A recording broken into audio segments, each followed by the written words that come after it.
Vamos a ir. Buenas tardes. ¿Estás grabando? Sí. Buenas tardes, gracias a todos por venir. Gracias a todos por participar en estas primeras jornadas antidesarrollistas. Como sabréis, los que sois de Castro, un terrible suceso las empañó desde el principio. La muerte en un trágico accidente en los acantilados del Monte Candina de nuestro amigo Agustín Navalidas, compañero en la CNT, en nuestro grupo Roberto el Pirata y en la Asamblea contra el Fracking de Cantabria. Estas jornadas antidesarrollistas son pues un homenaje a su memoria. De Agustín, en su honor, que no para recordarle, pues jamás lo podremos olvidar, diré que fue un hombre de gran corazón y que de ese inmenso corazón brotaba un infinito amor por su tierra, la madre tierra, y un gran amor a la libertad. Lo dicho, Agustín, compañero, amigo nuestro, esto va por ti. Pasaré ahora previamente a lo que es la presentación de esta charla, que es la crítica antidesarrollista, a cargo del compañero Miguel Amorós. Para ello he elegido la frase de Lewis Mumford: otro siglo de progreso semejante puede causar daños irreparables a la especie humana, incluso en el caso de que no se recurra a las infames armas nucleares y bacteriológicas que nos amenazan con el exterminio al por mayor. El ser humano histórico, el que vive en un tiempo y un espacio cultural, el que recuerda, prevé y opta, desaparecerá. ¿Quién era este Lewis Mumford? Aún Jeremías, aún siniestro agorero, pensaréis algunos. Pues bien, este sabio y polifacético neoyorquino trató, entre otras muchas cosas, el tema de la ciudad y del urbanismo. Encontramos buena parte de su obra que ha sido reeditada en la editorial Pepitas de Calabaza. El tema de la ciudad y el urbanismo no lo hemos tocado en estas jornadas. No así los compañeros de Santander, que han organizado unas a las que han llamado conglomeradas. Roberto el Pirata asistió a una de ellas, en que el tema a tratar era dominación y control social en las ciudades, y la charla debate tenía por título Ejércitos en las calles y militarización del espacio urbano. Aquí se habló de los planes que tiene la OTAN para el 2020, que van más allá de del propio control y militarización de las ciudades.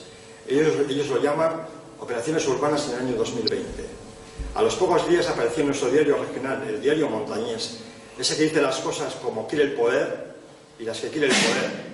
Apareció la siguiente noticia: el gobierno propone reservar a militares un 20% de las plazas de oposiciones a la policía local. Por lo que se ve, estos tipos tienen prisa en poner en marcha los dictados del amo. Puede que algunos aquí alberguen la esperanza de que votando a fulanito o a menganito pueda cambiar esta situación. A los que sean conscientes de lo que nos espera, a estos puede ser de utilidad la charla de hoy. Con nosotros, Miguel Amorós. Es un historiador, teórico y militante anarquista valenciano. En los años 70 contribuyó a la formación de varios grupos anarquistas efímeros. Durante la transición mantuvo posiciones asambleístas en pro de la autonomía obrera y posteriormente formó parte del equipo redactor de la revista Enciclopedia del Misans. Ha traducido varios libros: La nuclearización del mundo de Jaime Semplún, por ejemplo, para Pepitas de Calabaza. Ha escrito incontables folletos y artículos en la prensa libertaria y ha impartido infinidad de conferencias en las que ha analizado los diferentes frentes de la cuestión social. Algunas de sus intervenciones están recogidas en libros como Las armas de la crítica, Registro de catástrofes, Desde abajo y desde arriba, Carne viva, Perspectivas antidesarrollistas o Golpes y contragolpes. Recientemente ha publicado los libros sobre la Guerra Civil Española, La Revolución Traicionada y Maroto, el héroe. En la actualidad prepara para esta misma editorial una nueva edición del manuscrito encontrado en Vitoria. Amigos, amigas, ¿qué es la crítica antidesarrollista?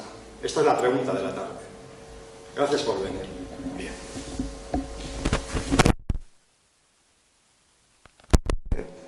De haber participado en algunas luchas últimas contra el tren de alta velocidad o la construcción de líneas de alta tensión, con algunos compañeros editamos desde hace ya.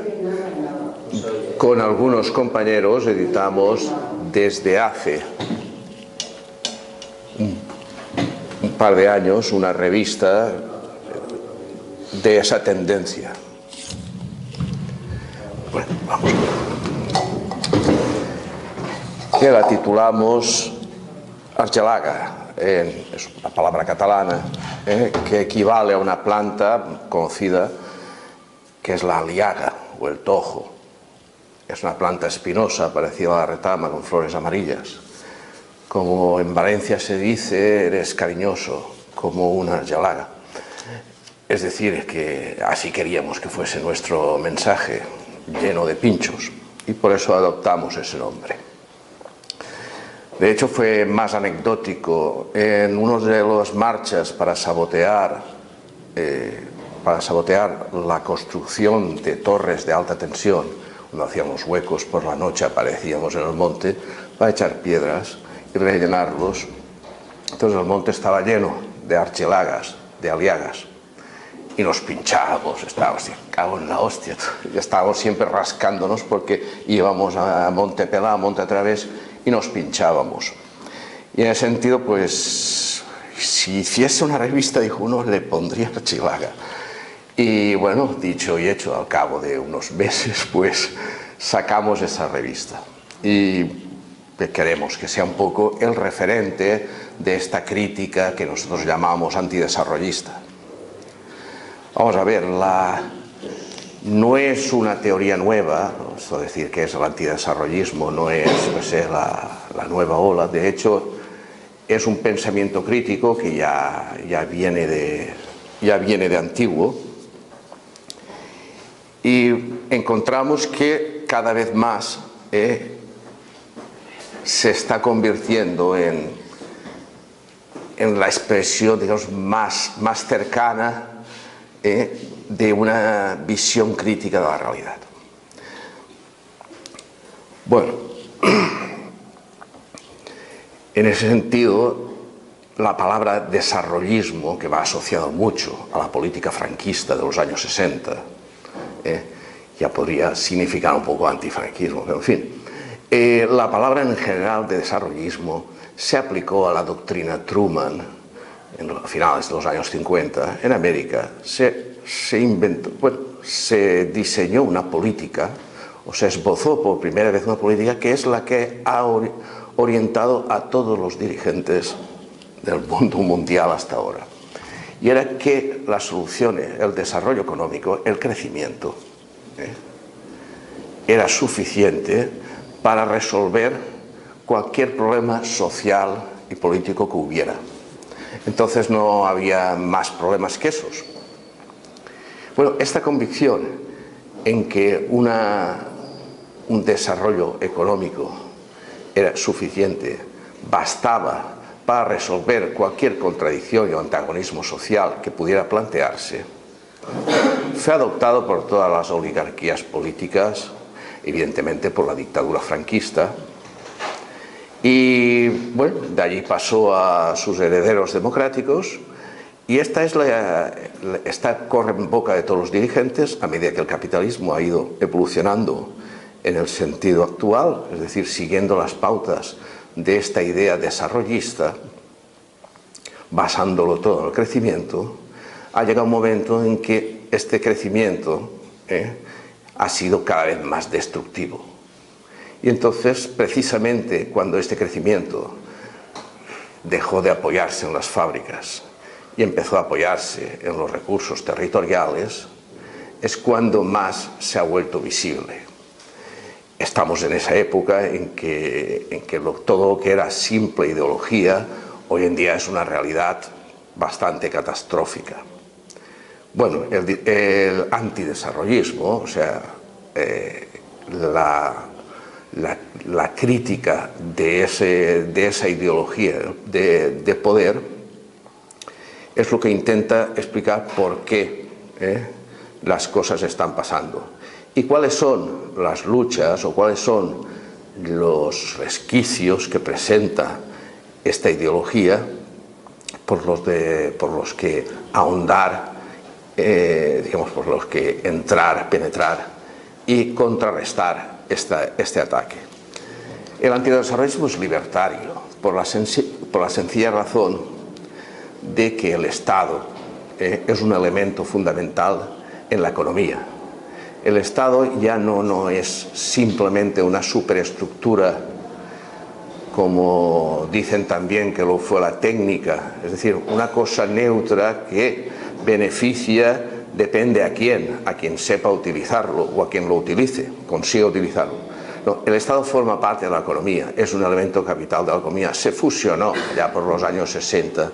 El Estado, al ser desarrollista, al convertir toda la política en desarrollismo, se adelantó, digamos, suprimió lo que era política como esfera paralela o separada de la economía, y entonces no se puede hablar de política oficialmente ni de Estado como una entidad diferente a lo que es la economía, a lo que es el capitalismo.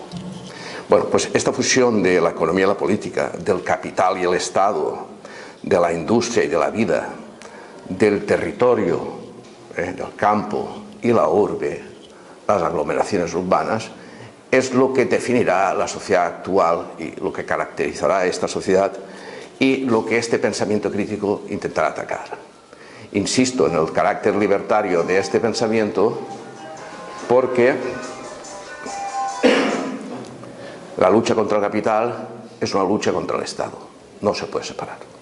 En ese sentido, ya marcaré aquí una diferencia bastante grande de todas estas iniciativas a corto plazo que están sucediendo últimamente, como Podemos, como Guanyem, etcétera, etcétera, porque estas, como todas las teorías reformistas, estas que te venden un milagro, pues son tipos que suponen la existencia de una estructura administrativa política aparte que se puede bien ocupar y hacer servir para políticas que puedan beneficiar a determinados sectores de la población. Es completamente falso. Es decir, cuando tú te metes en el Estado, simplemente ayudas al capital a realizarse. Bien, no siempre las luchas reales, y sobre todo las actuales, van de la mano de una teoría crítica, y es lo que hace que estas teorías pues caigan en tacticismos, sean confusas, se concentren en un aspecto local, por ejemplo el fracking, pero sin embargo no critican a la sociedad que necesita de ese fracking, a la sociedad dirigida por individuos que apuestan por ese fracking. Bien, pues este es el problema que hay. El antidesarrollismo, ese pensamiento crítico, intenta solucionar este problema planteando en cada cuestión, en cada antagonismo, en cada lucha, lo que plantea realmente es los intereses generales, no la defensa de un interés local, sino la lucha contra este fenómeno nocivo como defensa de los intereses de la población en su conjunto, de forma que cuando se pongan en marcha medios, esos medios no contradigan a los fines. Bueno, en esas estamos. Hemos visto, y hay una cosa, hay un fenómeno que se dio aquí en España concretamente, se dio sobre todo entre los 80, en otras partes un poco antes, que se podía decir que es el momento en que el capitalismo clásico, que está basado en la industria, en los talleres subsidiarios de la industria, en las plantillas numerosas, ese tipo de capitalismo industrial toca su fin. Y toca su fin precisamente porque hay una primera crisis energética que se traduce en una subida muy rápida del precio del petróleo. Prácticamente el precio del petróleo pasa de $1 y pico el barril a 12 o 13 en el acto, en el año 73, y esto prácticamente volvió obsoleto todo el modelo capitalista. Pero al empezar esos reajustes, el capitalismo empezó rápidamente esos reajustes, cambió de modelo productivo muy radicalmente, creó bolsas de paro, evidentemente liquidó enormes zonas industriales. Esto pasó, lo vimos como pasó en Inglaterra, lo vimos como pasó en Francia, y aquí también pasó, allí a lo largo de los 80, sobre todo en el 82, 83, cuando subieron los socialistas, que fueron los que llevaron a cabo esta reconversión. Esto significó la liquidación de la clase obrera tal como había actuado hasta entonces, tal como se había conformado a lo largo del desarrollismo franquista. Esta clase obrera había conseguido estructurarse como clase, es decir, organizarse, hacer imperar sus normas, construirse su mundo, establecer sus redes de solidaridad, Y funcionó así, es más, en los 70 ya se planteó su autonomía, era capaz de luchar, y entonces esta lucha se basaba en una participación directa e igualitaria de todos los huelguistas, de todos los luchadores. Esto es lo que dio pie a las famosas asambleas obreras, que algunos de vosotros puede que recordéis. Y entonces lo que pasa es que cuando se desarrolla un arma tan peligrosa para el capitalismo como eran las asambleas es fácil que en un momento dado, cuando ese tipo de huelgas triunfan, impiden la formación de burocracias que puedan detener ese movimiento. Bien, las asambleas obreras, lo normal en el momento que triunfen es que se constituyen y se estabilicen como consejos obreros. Se llegó a la creación de consejos obreros.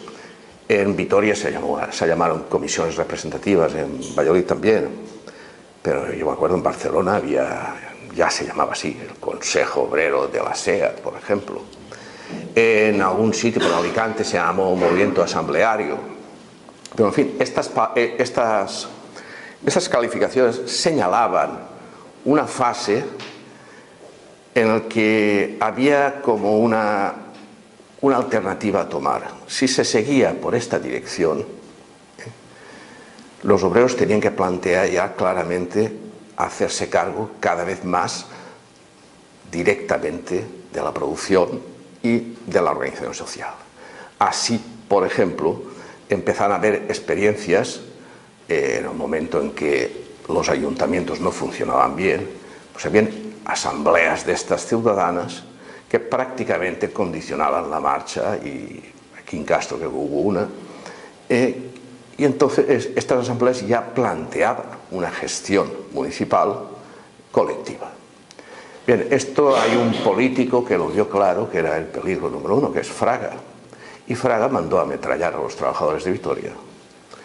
No para dar un ejemplo a los trabajadores de Vitoria, Fraga lo decía claro, eso es un soviet, y es verdad, aquello iba camino de ser un soviet, y mandó disparar contra ellos.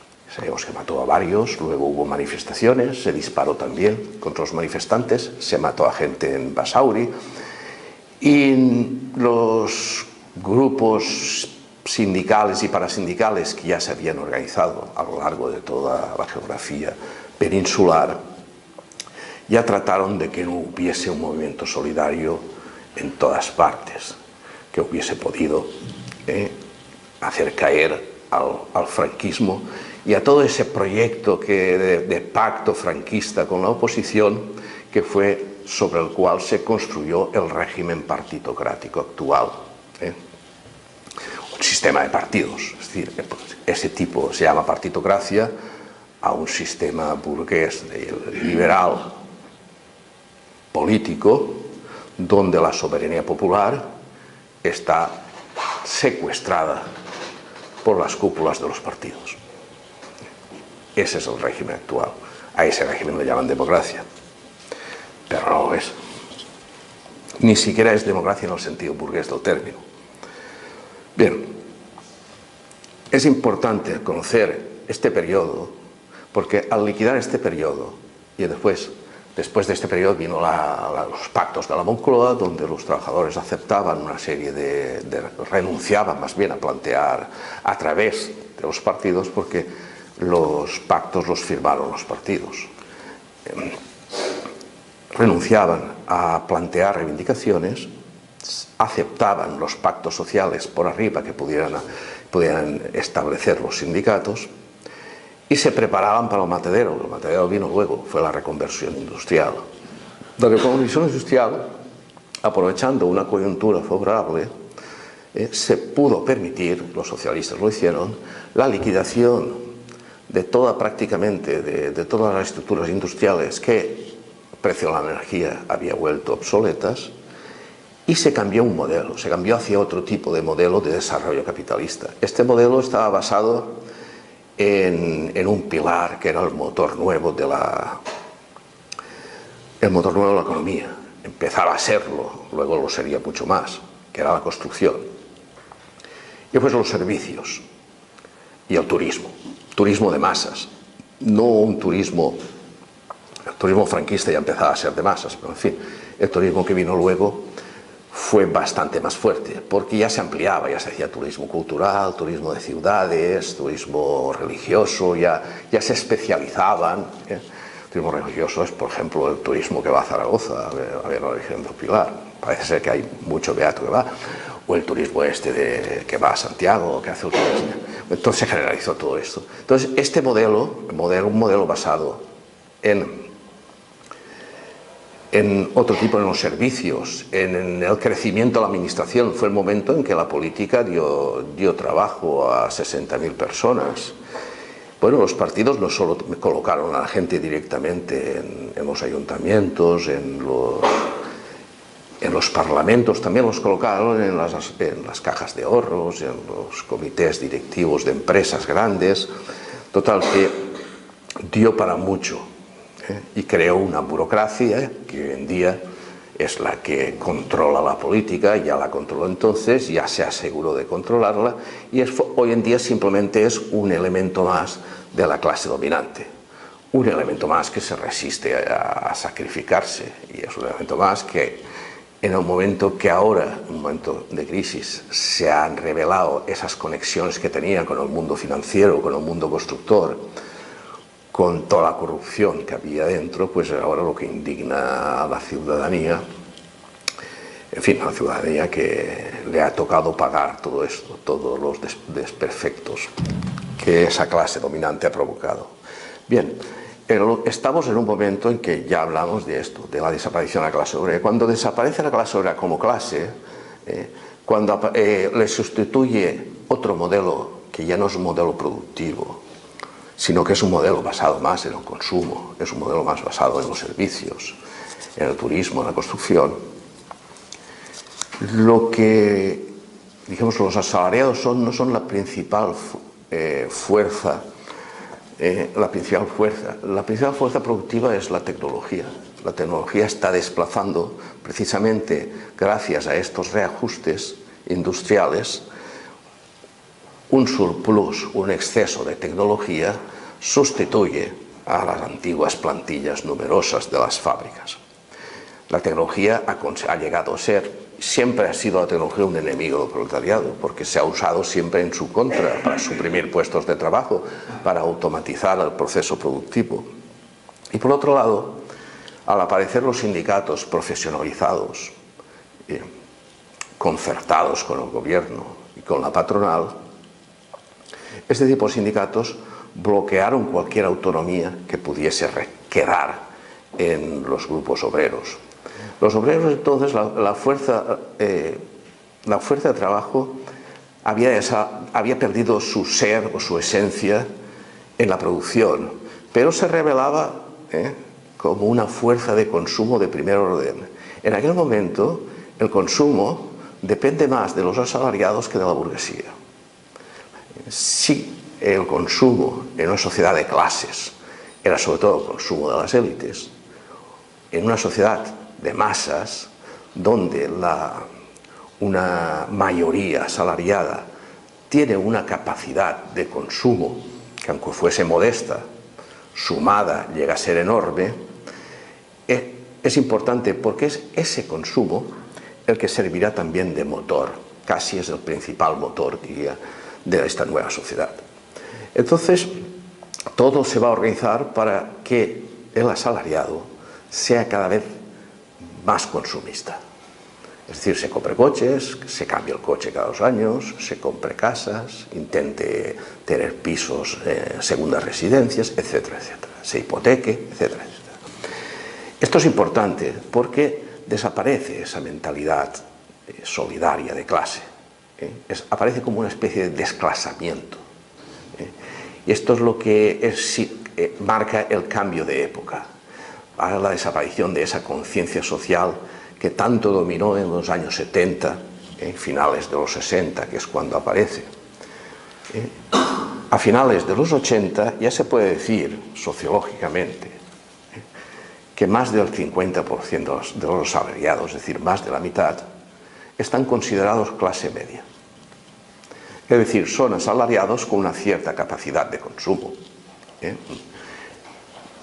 Esto los cambios culturales, los cambios de mentalidad son enormes.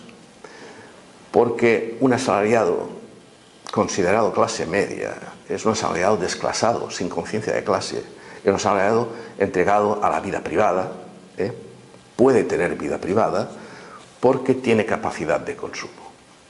Entonces puede dedicarse a sus cosas y dejar que otros profesionales se encarguen de las otras, de la política, del sindicalismo, etc. Eso hace que los restos del movimiento obrero, que todavía se quejaban de la liquidación de las empresas, por los años 80 todavía hubo movimientos de este tipo. Aquí en Cantabria hubo un movimiento muy fuerte en Reynosa, donde hubo un muerto, por cierto. Bien, mostraban que la clase obrera ya defendía intereses propios que no eran vistos como intereses de toda la sociedad, como intereses generales. Cualquier aspecto, digamos, de las luchas, que siempre yo me acuerdo de esa atmósfera, cuando paraban los de la construcción, todo el mundo se movilizaba en solidaridad. Si convocaban una manifestación, iban los estudiantes como podían ir trabajadores de cualquier otra empresa, de cualquier otra actividad. Porque se consideraban que todas las luchas obreras llevaban como un contenido, aunque fuesen por negociar el convenio, llevaban un contenido que iba más allá, es decir, reivindicaban otro tipo de sociedad. Y entonces era fácil identificarse con la clase obrera. Incluso las clases medias se identificaban con la clase obrera. Incluso los empleados, que normalmente son reacios, los maestros, todos estos eran reacios, sobre todo en los años 70, a considerarse obreros. Pero yo me acuerdo, porque he sido maestro, que reivindicábamos bastantes el contrato laboral. No queríamos ser funcionarios. Eso nos perjudicaba, porque ser funcionario es del trabajo de toda la vida. Y nosotros queríamos un contrato laboral. Es decir, que nos consideramos trabajadores de la enseñanza, y así se llamaron los sindicatos que se formaron entonces, a finales de los 70, sindicatos de trabajadores de la enseñanza. Y bueno, que nos consideramos trabajadores.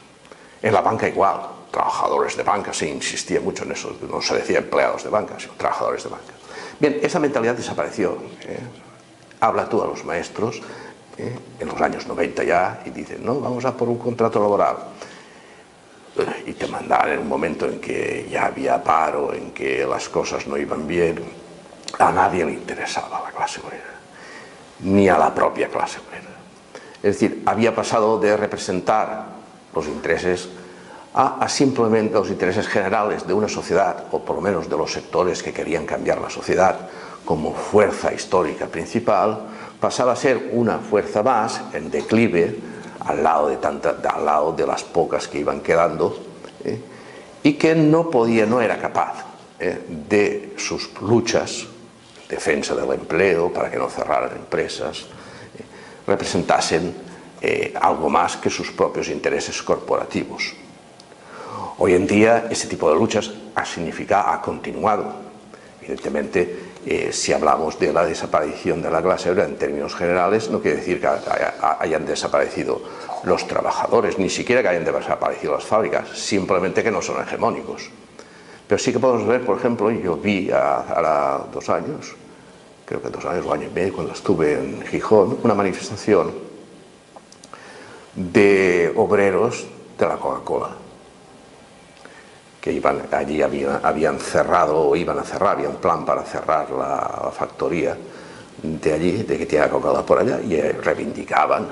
Claro, tú cuando miras que la Coca-Cola es una multinacional, que es una mierda de bebida, y que vamos, además está llena de azúcar, sienta mal, no sé. Bueno, dicen que tiene aditivos para crear adicción, yo no lo sé, pero una cosa así, que los trabajadores reivindicasen una fábrica que fabricaba un veneno, que la Coca-Cola saludable no lo es, un veneno que beneficiaba exclusivamente a una multinacional, sin tener que decir una sola palabra sobre eso. A mí me parece muy bien que defiendan su puesto de trabajo, no sé yo el que me oponga a ello, pero cuando dejan eso, pues me daba perplejidad Da perplejidad también ver cómo los mineros se movían enormemente, se enfrentaban con la policía, cortaban el tráfico, asturianos también, bueno, y del norte de León, pero reivindicaban que, como las minas ya no eran rentables, para no cerrarlas, que el Estado subvencionase al patrón. Pedían una subvención para el patrón para conservar sus puestos de trabajo. Evidentemente, cuando una clase trabajadora está abocada a ese tipo de revuelta, o sea, ese tipo de demandas, y no dice ni mu sobre esas, dices, bueno, nosotros reivindicamos esto, aunque sabemos que es una mierda, pero estamos en las últimas. No, simplemente la defensa de los pueblos de trabajo, bueno, y toda la demagogia obrerista que va con eso. Bueno, estos, que lo diga alguien de la UGT y todo esto, pues estos son vividores, viven de eso. Tienen que hacer creer que existe una clase que no existe, que existe una comunidad de trabajadores solidarios que no la hay. Y están reivindicando simplemente pues, el conservar un puesto de trabajo.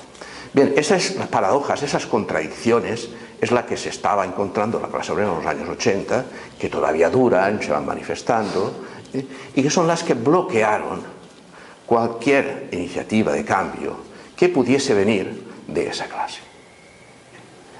Esto, claro, tuvo consecuencias teóricas muy fuertes, por los que creíamos en el anarcosindicalismo, los consejistas, gente marxista sobre todo, que colocaba a la clase obrera dentro de sus esquemas teóricos. Esto se le venía abajo. Y entonces te quedaban dos cosas, o pasar de eso y buscar otra cosa, bueno, integrarte en el sistema, evidentemente, que es lo que hizo la mayoría, o simplemente tomarlo como un dogma de fe. Si hoy en día ves a uno de estos del PCP, cosas desde el Partido de los Pueblos de España, o algún residuo de esa época, pues claro, te parece que ves una momia de Egipto, porque te reproducen un lenguaje hiperobrerista y tal, que puede corresponder a principios del siglo XX. Digo, ese partido podría ser cualquier grupo leninista más elaborado. Pero da la impresión, dices, bueno, nada ha cambiado. El capitalismo ha dado un paso adelante enorme, lo que quiere decir que todos los demás hemos sido derrotados. Porque el capitalismo no solo determina ya nuestro puesto de trabajo, no solo determina ya lo que se tiene que producir, sino lo que se tiene que consumir. El capitalismo, a través del consumo, ha entrado en nuestras vidas. Nuestras vidas, que dependían, sí, podían depender del dinero, pero dependían también de muchas otras cosas, de las amistades, de los lazos solidarios, de esa lealtad que existía todavía en los grupos de trabajadores, esa lealtad en el campo del trabajo, como en otra hora existió cuando el trabajo estaba mejor organizado, en cofradías antiguas y todo esto. Estas cosas habían desaparecido. Lo único que quedaba, que nos podía relacionar a unos con otros, era el dinero. Cuando eso pasa, el capitalismo ha triunfado. Porque nosotros ya no formamos una colectividad de ninguna manera. Somos un montón de individuos aislados, que para relacionarnos entre nosotros apenas nos relacionamos. Cada uno está inmerso en su vida privada, que solo a él le interesa, a los demás pasan olímpicamente. Recordamos la época en que cuando detenían a alguien en la calle, detenían a algún obrero por alguna huelga o quedaba sin trabajo, los mismos familias obreras de la casa se encargaban de cuidar a sus hijos, por ejemplo, o de llevarle cosas, comida a la cárcel o todo esto. Esto era muy frecuente. Si te cuenta alguien, a mí mis abuelos ya se murieron, eran de la CNT, los maternos, los otros no. Y me contaban historias de estas a todo meter. Entonces era mucho más, o sea, aquello sí que era una clase. En los años 60 se recompuso algunos aspectos de esto, pero no todos, claro, porque ya aparecía el 600, es decir, ya empezaron a aparecer las vacaciones, la televisión, hay pequeños elementos de consumo que iban corroyendo ese tipo de sociedad, ese tipo de mundo que constituían los obreros. En los años 90 ya estamos en otro mundo, vivimos en una sociedad de masas. Y entonces una crítica al capitalismo desde ese punto de vista ha de contar con eso, ha de contar con quién es el agente de cambio. No existe. ¿Dónde están las luchas obreras? Las luchas obreras apenas hay. En pleno franquismo había más luchas obreras en España que en todo el conjunto de Europa. O sea, sobre todo en los años 70, el franquismo final, entre el 72 y 75, había más luchas aquí, más conflictos colectivos, había 2.000 conflictos colectivos que afectaban a 3 o 4 millones de obreros, mucho más que en el resto. Evidentemente, 10 veces más que en Francia, que había países donde había libertad de huelga y todo esto. Aquí no había libertad y había muchas más huelgas. Bien, todo eso desapareció. Y el capitalismo triunfó, penetró nuestras vidas. Las pequeñas empresas se hicieron multinacionales. Aquí en España hay muchas multinacionales. El Estado fue favoreciendo cada vez más la constitución de empresas, segregando empresas, como por ejemplo la red eléctrica, entrando sobre todo a partir de la entrada del Estado en la Comunidad Europea. El capitalismo se internacionalizó. Es decir, en España también desapareció lo que podía ser el capitalismo nacional y una burguesía nacional que sería la clase dominante. Ni siquiera la burguesía actual era la de entonces. Sí, todavía pesaban las grandes familias de propietarios, de banqueros, pero habían aparecido una nueva casta de altos ejecutivos que no tenían demasiada relación con la propiedad y que eran realmente los que decidían en la economía. Y también en la política, porque quien decide en la economía decide en la política. Y al revés, estas son las puertas giratorias que aparecieron sobre todo a finales de los 80, cuando empezaron ya a jubilarse los políticos más viejos y fueron yendo hacia las empresas. El caso más escandaloso es el de Felipe González, que cuando ya cumple su ciclo como gran dirigente, entra en gas natural, que es una multinacional. Pero en fin, eso es paradigmático, pero es un elemento visible al lado de cientos o miles de otros que no son tan visibles. Es importante el ver que en lugar de una clase obrera combativa como la que hubo, hay una clase media que no es ni clase, es un fragmento de políticos de segunda fila, de funcionarios, de empleados, de emprendedores, de estos jóvenes emprendedores ascendentes, como se dice, es una masa, esta sin informe, que es la que marca la política y es la que es conformista y se resigna y no se asusta cuando empiezan a ver los desarrollos urbanistas que van destruyendo a la población, cuando las ciudades dejan de ser ciudades, que se convierten en sistemas metropolitanos. Lo sabéis, cuando Castro pasa a ser como una especie de barriada residencial de Bilbao. No se puede hablar de ciudades con una dinámica independiente, con una relación con el entorno. El entorno, ya otro de los elementos que funcionaba en la época anterior de la reconversión, anterior a la mundialización de la economía, es que, por lo menos hasta principios de los 70, la mayoría de ciudades se abastecían, las pequeñas al 100%, y las ciudades grandes, por lo menos al 60%. Barcelona llegó al 50%, se abastecían de los huertos próximos, de los agricultores de las cercanías. Bueno, cuando aparece la conurbación, cuando las ciudades se convierten en conurbaciones, se rompe esa relación con el territorio. Ya no hay agricultores. Los agricultores han sido sustituidos por industrias agroalimentarias.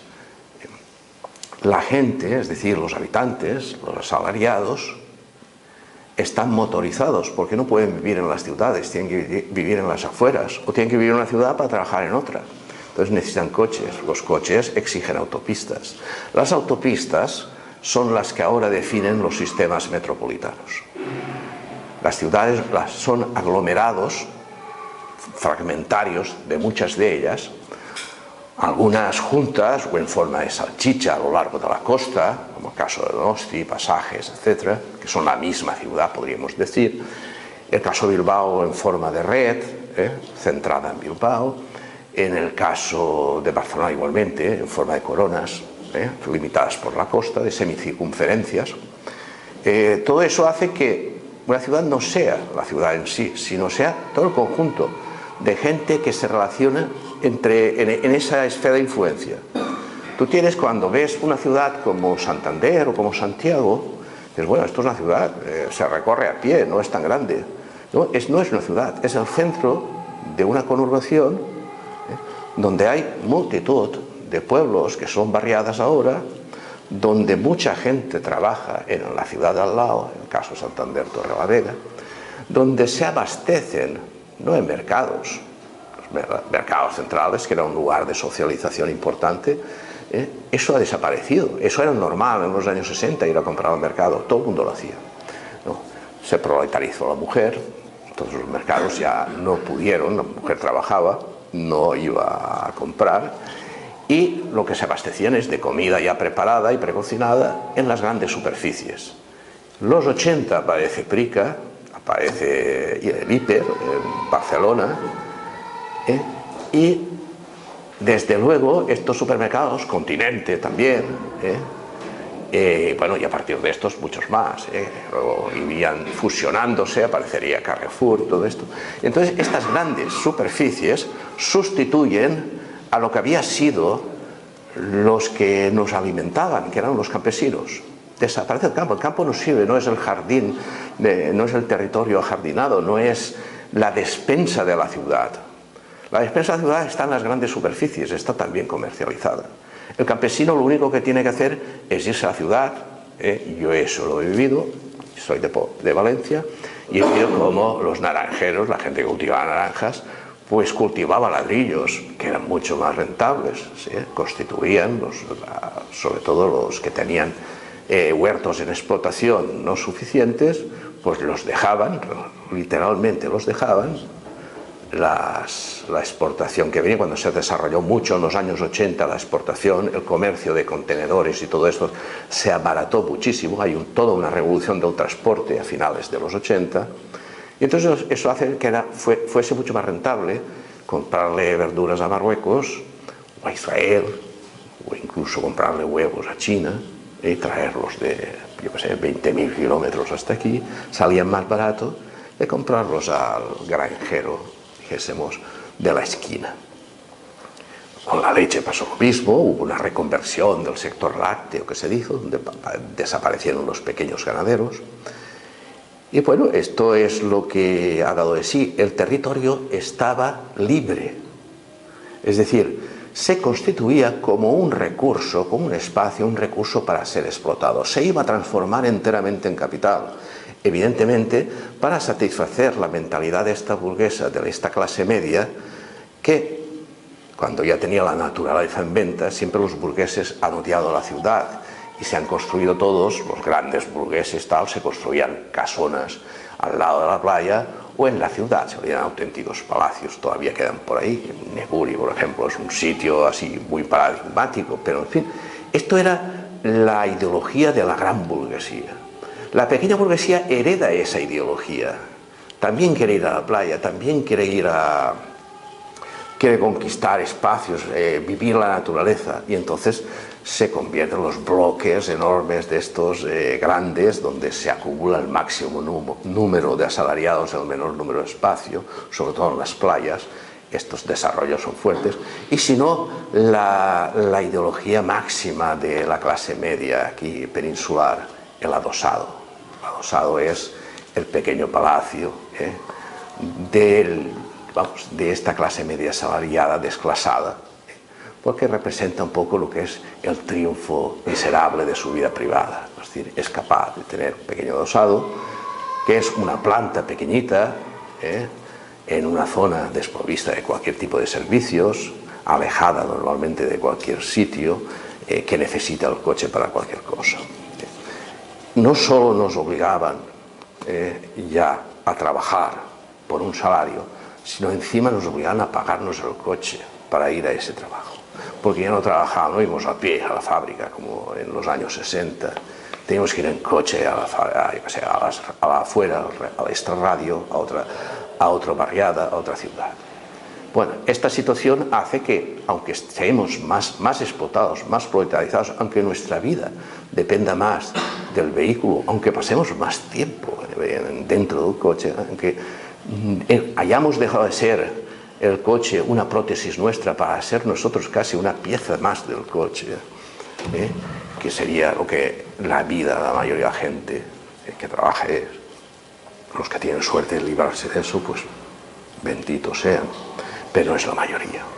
Bien, ese tipo de vida, esclavo, supeditado a la mercancía, motorizado, pues es la vida que tiene la mayoría de la gente. Y al parecer, ese tipo de vida impone la resignación. Y eso es lo que hace que hayan desaparecido las colectividades, los grupos.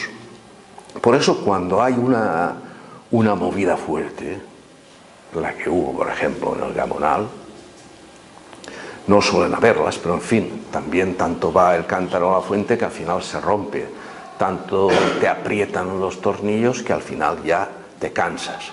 Bien, lo que estamos viendo son luchas de vecindad, son encuentros donde los vecinos se convierten en comunidad, es decir, actúan conjuntamente.